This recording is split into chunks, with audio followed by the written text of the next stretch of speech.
it's definitely a very complex relationship. The basis for the normalization was that because we have a disputed border, the entirety of the border, which is almost 3,500 kilometers, is disputed. What happened in 2020 was that in violation of multiple agreements, the Chinese actually moved a very large number of troops to the line of actual control. The issue for us is,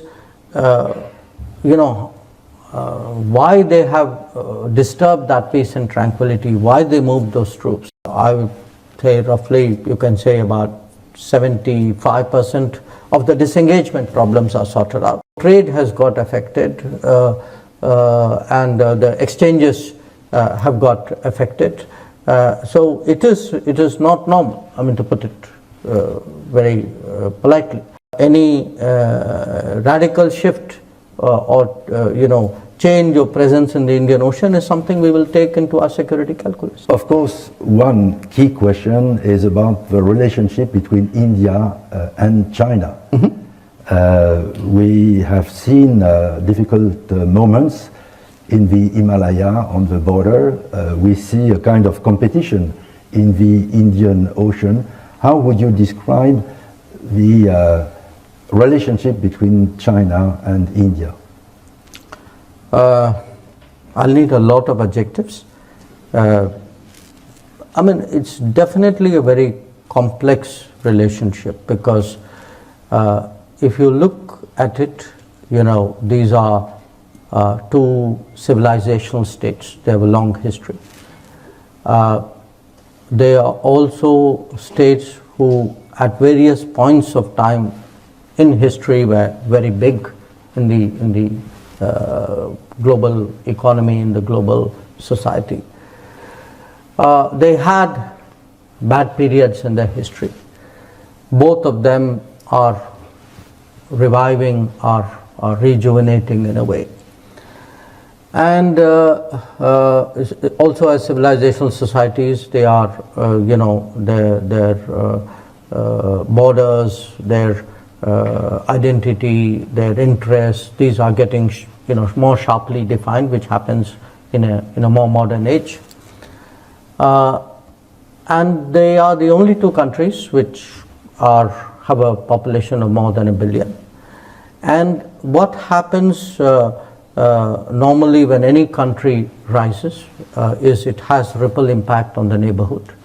Now these two countries also have the singular honor of being each other's neighbors. So each one's rise has a ripple impact. They have a common neighborhood as well, and they are neighbors to each other. So if you look at all these factors, and they have different political systems, they have different economic systems. So if you take the totality of this, you can understand why I selected a safe but expressive word like complex. We had, we've not had an easy relationship in the past. It began reasonably well in the late 40s.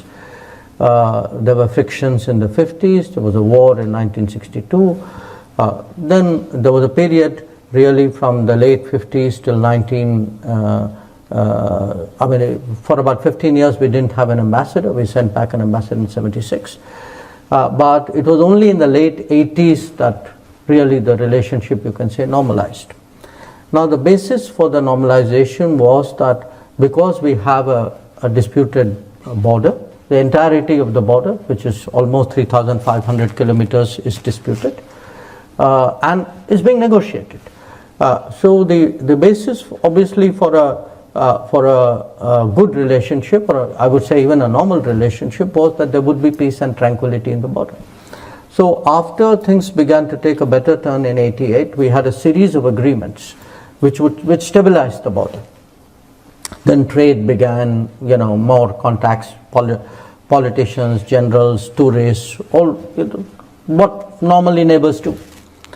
Now what happened in 2020 was that in violation of multiple agreements, for some reason which is still not entirely clear to us, we can speculate on it, the Chinese actually moved a very large number of troops to the line of actual control at the border. And naturally, in response, we moved our troops up. It was very difficult for us because we were in the middle of a COVID lockdown at that time. They had come out of COVID, that first round of COVID. Now, we could see straight away that this was a very dangerous development because the presence of large number of troops in those extreme heights and extreme cold in near proximity could lead to a mishap. And that's exactly what happened in June of 2020.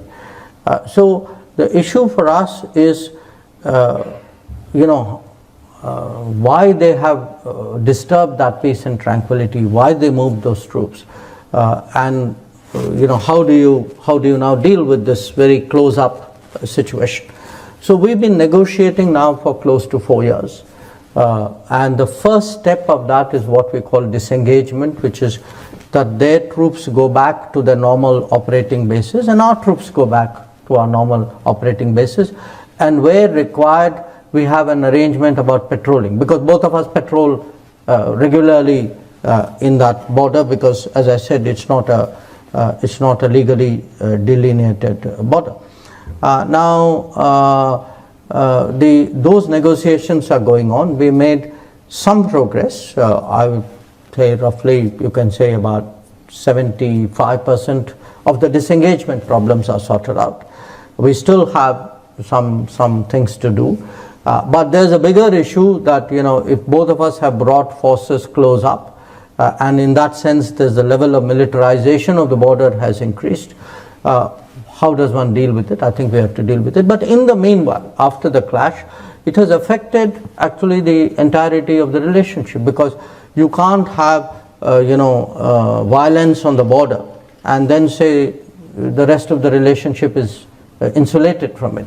So trade has got affected, and the exchanges have got affected. So it is not normal, to put it very politely. We hope that if there is a solution to the disengagement and there is a return to peace and tranquility, then we can look at other possibilities. So that is the immediate issue. But I think there are larger issues in respect of India-China. We have long struggled with the trade issue. I've been ambassador in China, so I can tell you from my time there that we are talking, 15 years ago, that we feel that the economic relationship with China has been very unfair. It has been very imbalanced, that we don't have the market access there. They have much better market access in India. We have concerns today. Again, this is autonomous of the border situation in various areas, technology, in telecom, in digital, and those are issues. And now, as you've said, we also do monitor very carefully what happens in the Indian Ocean. So for us, any radical shift or change or presence in the Indian Ocean is something we will take into our security calculus.